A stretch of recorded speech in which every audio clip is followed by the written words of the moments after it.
could never understand how people can enjoy working out when you can spend the same amount of time in the morning sleeping in for a little longer, just going out for a dinner with your friends, chilling, curling up in a blanket, eating a good meal. Why spend that same time working out? And then soon enough, I got my reason to start working out, which was to not get fat and to build the summer body of my dreams.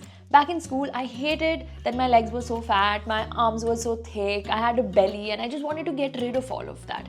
And I did not love my body. So I created a very negative relationship with working out. It was like, hey, I'm going to hit the gym, and what you are going to give me in return is love towards my body because I will lose weight. But because I didn't see those results soon enough, I would fall off the wagon and never go back to the gym again, and then I would feel really bad and guilty about my body, and this cycle would keep continuing. And everybody else who I've spoken to who doesn't know how to fall in love with working out is also stuck in the same vicious cycle, which is starting with a surge in motivation. It could be a New Year resolution, a reason that you give yourself, maybe your health is a concern, and you are ready to get fitter.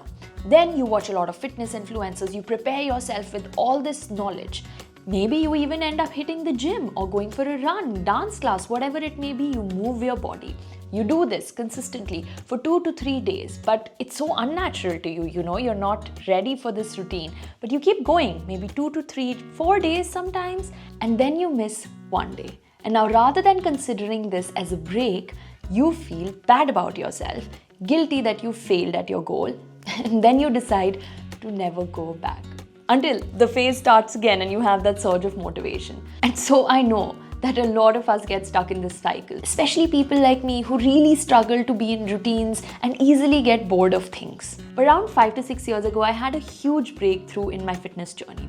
It was at a time when I was really unfit back in university, eating a lot of junk food, but trying to get fitter. So I joined every sort of class. It was dance, yoga, group classes, the gym, every single thing.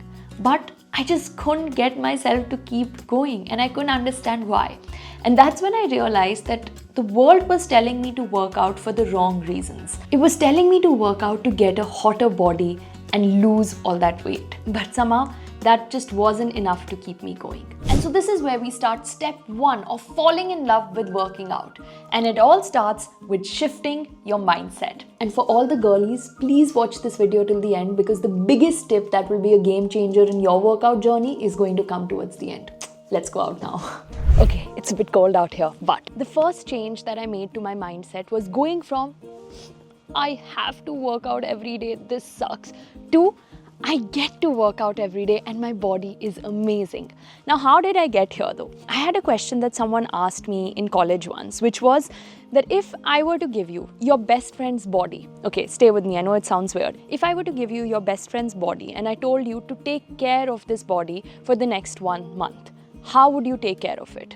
Would you not give it nutritious food, tell it to go out and move their body every day and not sit on the couch all day? And now why don't you do the same for your own body? And that made me realize I'm not doing the same for my own body because I don't love it and take care of it as I would for my friend's body, because I look at my body with such a critical eye.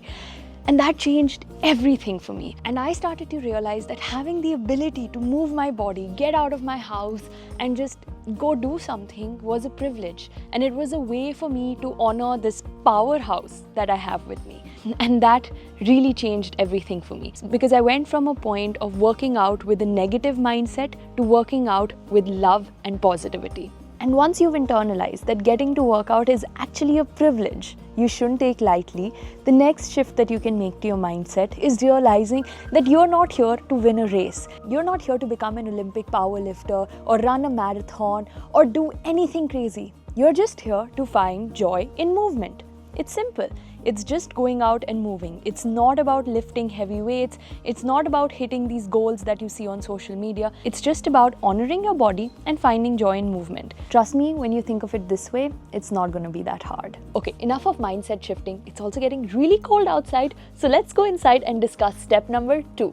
Okay, start setting long-term goals. Now, working out without having an intentional purpose attached to it can be really, really hard, because a lot of us end up going to the gym just because we've heard that working out is good for you. You know, we hear it on the TV, we hear it from a content creator, we like a lifestyle, we see an actress doing it, and we're like, yeah, okay, let's start working out as well, without setting an intentional purpose that's personal to us. And that is very important. Now, setting a goal like I want to lose weight or I want to look like XYZ actress from this movie is not a good idea, because everybody has a different body type and you may never look like that because you just don't have that shape genetically. So don't set losing weight as a goal. Set it as something higher and better than that. And my long-term goal is to stay fit so that I can go on hiking and biking trips even when I'm 60 years old. So what's your long-term goal? It could be to fight a disease that you have, PCOS, or just be able to play with your kids when you're older. But if I'm being honest, long-term goals will not motivate you to go to the gym on a day-to-day basis. That is where short-term goals come in. I make daily, weekly goals for myself so that I can get to the gym today. Not tomorrow, not a week after. And now if you're someone who runs or is starting to run, your short-term goal can be, I want to aim to run 1 kilometer. Don't think about the 10K race or a long marathon. Just think about that 1 kilometer that you need to run today and see that as a small win. And that will motivate you every single day to keep getting back and not feeling like you're failing. So make sure to set short-term goals every single day. So now, in addition to short-term goals, also have short-term wins for instant gratification. We all live in the TikTok generation and we love our dopamine. So we need to dangle that carrot of dopamine in front of us so that we get and motivate ourselves to go to the gym. Now, these could be different things. For me, it's an instant boost in energy. I know that after I have a crappy day and I go to the gym, I am going to feel so happy when those endorphins hit. For someone else, it could be a social hangout. You get to meet people you haven't seen in a very long time over a game of badminton, or you go to the gym and meet your friend right after that for a cup of coffee. It could be because you love listening to podcasts, so you integrate that into your working out and listen to podcasts while going to the gym. One of my friends does this and it literally motivates him to go there because he associates that with going to the gym. The instant reward could be to get better sleep, get some quiet time away from your house, or just overall better mental health. So make sure to always include a short-term reward to your workout today. Okay, so now that you've changed your mindset, set your long-term, short-term goals and decided what your short-term reward is going to be, how do you really start going to the gym? How do you really start working out? I know it's one of the most intimidating experiences ever when you actually need to start doing the thing that you've been planning on doing. For me, it was entering the gym, and I remember I was so nervous because all I could see around me were these buff guys ready to break down walls, and here I was feeling so out of place. And I remember never going back to the gym for the next 3 years after that one experience, just because of how intimidated and underconfident I felt. Which is why your step number 1 is going to be do what you love. Simple. Find joy in a movement that you enjoy. All of us as human beings are built to enjoy some sort of movement. There's nobody in this world who can be like, I don't enjoy any movement whatsoever. So everybody loves movement. What do you love? Do you love dancing, yoga, running, meeting and walking with your friends, playing football, basketball? What is it? For me, I loved hiking, but I also lived in Delhi, which is why I needed to find another form of movement. And that for the longest time was dancing for me. And then I started learning how to run. I used to hate running and I learned how to start running around 21 using the Nike Run app. And oh my God, it was such a game changer because I fell in love with running. And I could run in different countries while I traveled around the world. So that became my form of movement. So in the end, it's all about finding movement you enjoy and getting started with that. Now, the next step to taking your movement to another level is joining a group class. Group classes are an amazing way to meet like-minded people who are also on the same journey as you. If you don't want to go to a gym first because it's too intimidating, join a CrossFit class, a strength training class wherein you can with other people collectively learn the techniques and you're in the same boat, the same level, and there is no embarrassment And you also end up finding a really good community, friends who are also like-minded and like to move, who can also push you to work out. So group classes are an amazing way to reduce that intimidation. I started with cult fit classes in India. I started with just dance and yoga, then slowly strength and training, then HRX, which was lifting weights. And slowly I started feeling more and more confident. And once I knew all the exercises from there, that is when I transitioned going to a gym and started working out over there. Now, people like my mom who are introverts are going to be like, what do? We don't like to work out in group settings. Well, then use YouTube. There are so many tutorials on working out there. But if that's too intimidating and you just want to start somewhere, I highly recommend these 3 YouTube channels to start with: Caroline Gurvan, Natasha Oshin, and MadFit. They've got some really great workouts to start with. And if you're ready to make a small investment, then buy one of the workout courses by Natasha Oshin. You get them on an app. You have lifetime access. It's a proper plan day by day. It helped me stay so accountable during COVID.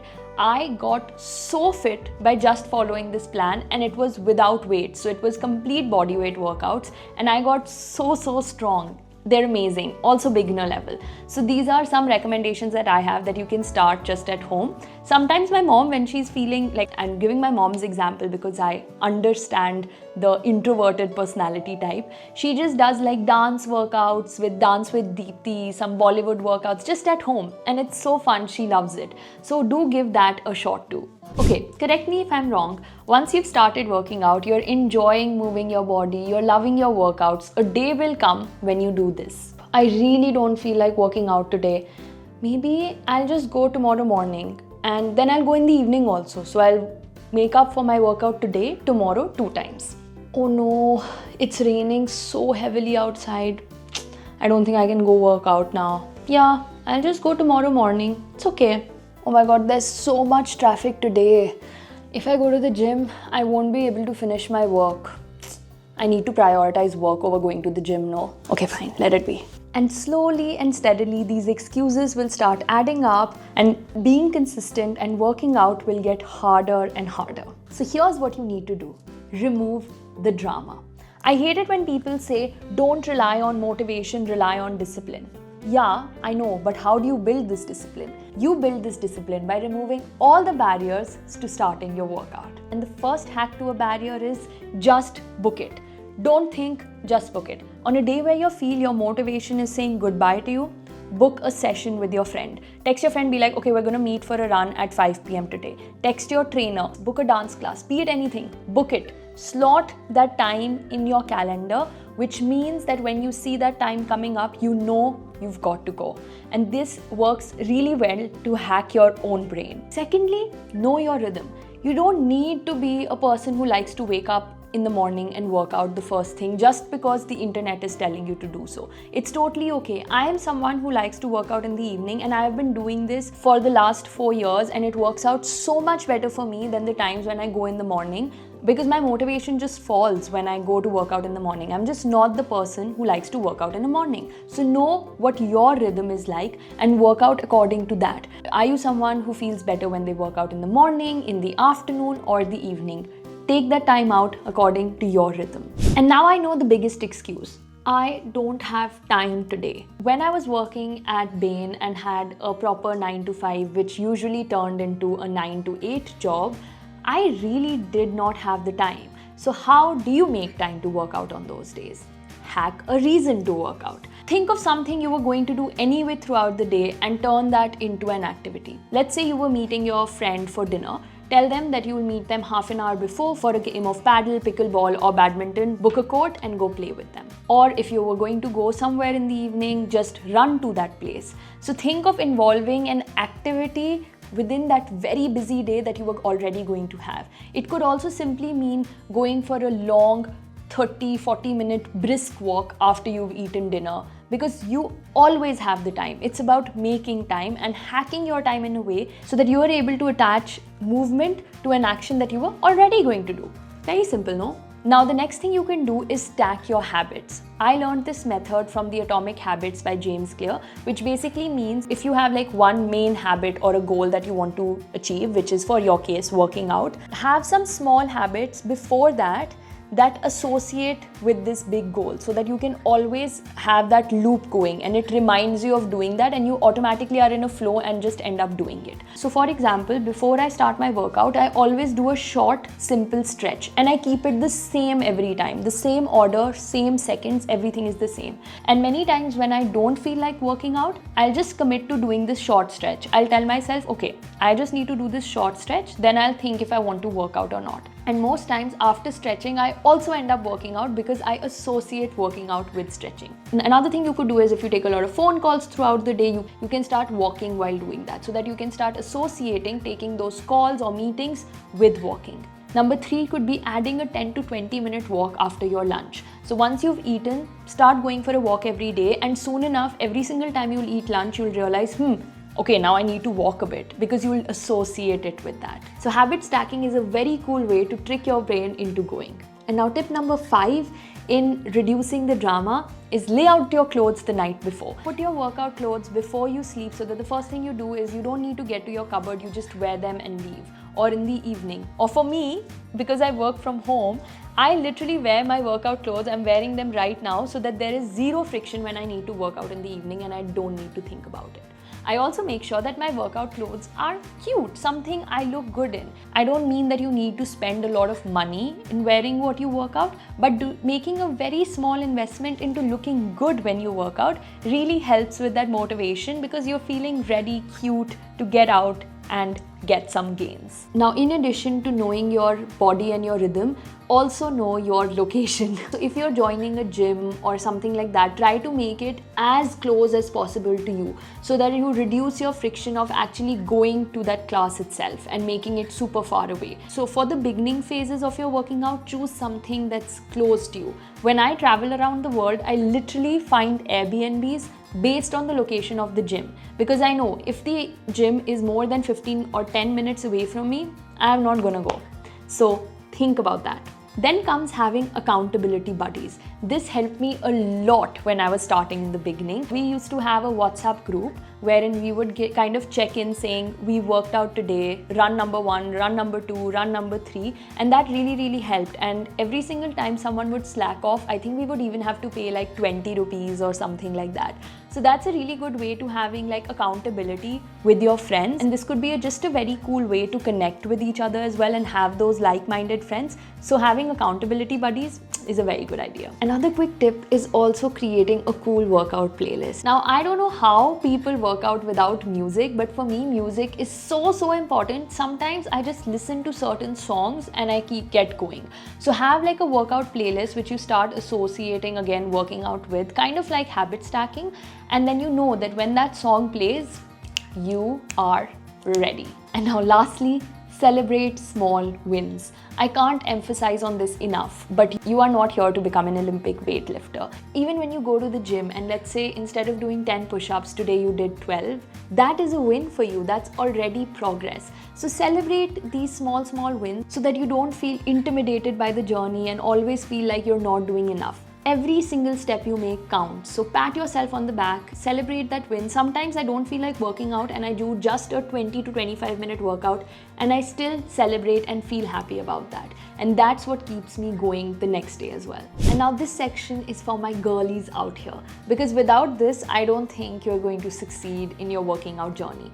Trust me, there were so many times when I would be really motivated to work out throughout the month, but then I would feel really bad because on some days I was able to lift like these insane weights and run really long distances, and in the same month on the other days I was not able to do that, and I felt so underconfident, so demotivated, and was so confused, like what am I doing wrong? I'm going to the gym every day, I'm working hard, but something is not working out. And that's when I realized I wasn't cycle syncing. I wasn't thinking about my period. I was not thinking about which phase of my period cycle am I in. Until I educated myself on that, I had no idea how to manage my workout schedules according to my period cycle. And this is so important if you are starting your workout journey. So I'll also add the link to 2 books in the description below on this topic that you can read in depth. So after reading these books, I learned that I cannot work out the same way every single day of the month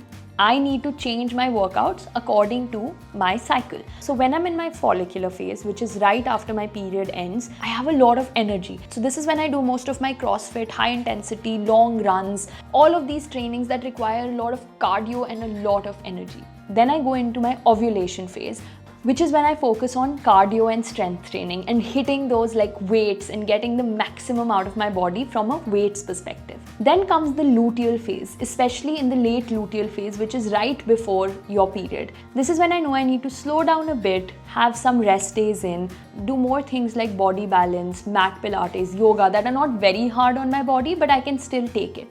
And then comes the menstruation phase, which lasts for around 3 to 4 days, which is when I either take rest, go for walks, or just do stretching. And this really helps me. And another quick thing that I wanted to mention for all the women out here is that don't be intimidated by strength training. Look, strength training or resistance training, putting resistance on your muscles is very important for you as a woman. Like, you need to do it, but you don't only need to restrict yourself to going to the gym for that. If you do not enjoy lifting heavy weights, it's okay. Although I feel like you should, it shouldn't intimidate you, but if you don't enjoy it, that's fine.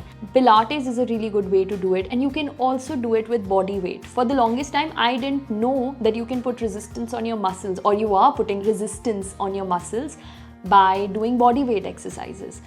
So just be mindful that you don't just focus on cardio as a woman, but also focus on resistance training and have a healthy balance of both. So please plan your workouts according to your menstrual cycle. Otherwise, you're fighting an uphill battle. What's the point of working out when you're just not doing it in the smartest way possible? Understand your body, read those 2 books below, or literally just Google it and you'll find out what kind of workouts should you do in which phase of your monthly cycle. And lastly, this video would be incomplete if I don't mention the last 2 points, because without these points, you will never successfully be able to work out or see any improvement, and you may feel sad and guilty and then stop going to the gym. Number 1 is fueling your body with the right food. Fitness is not just about exercise, it's also about what you put into your body, because that's what will help you feel good enough to go work out, not fall sick, build better immunity. So please keep your nutrition in mind as well. For me, for instance, I find it very hard to go to the gym on the days where I eat really unhealthy food, because automatically I don't feel so good. I feel more lethargic and I don't feel like going to work out.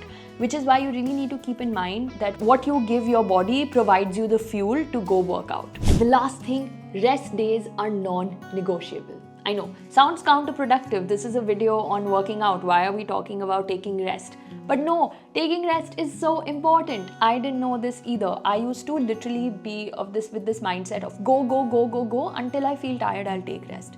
No.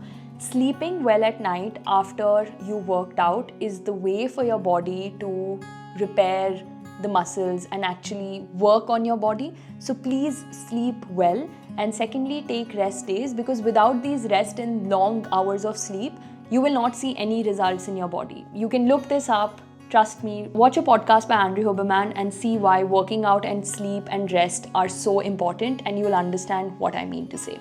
In fact, if you don't sleep and rest enough, sometimes your workouts can become counterproductive and it actually harm your health instead of bringing you those results. So please take rest. So yes, if someone like me who hated working out, hates routines, gets bored very easily, can start loving the process of working out, then you can too. Just start small, build these habits in, reduce that drama, and I'm sure you're going to see the results that you love. And as always, if you feel that there were any tips that I missed out on, leave them in the comments below. Tell me what video would you like to see next. And I am sending you a lot of love and sunshine. Bye.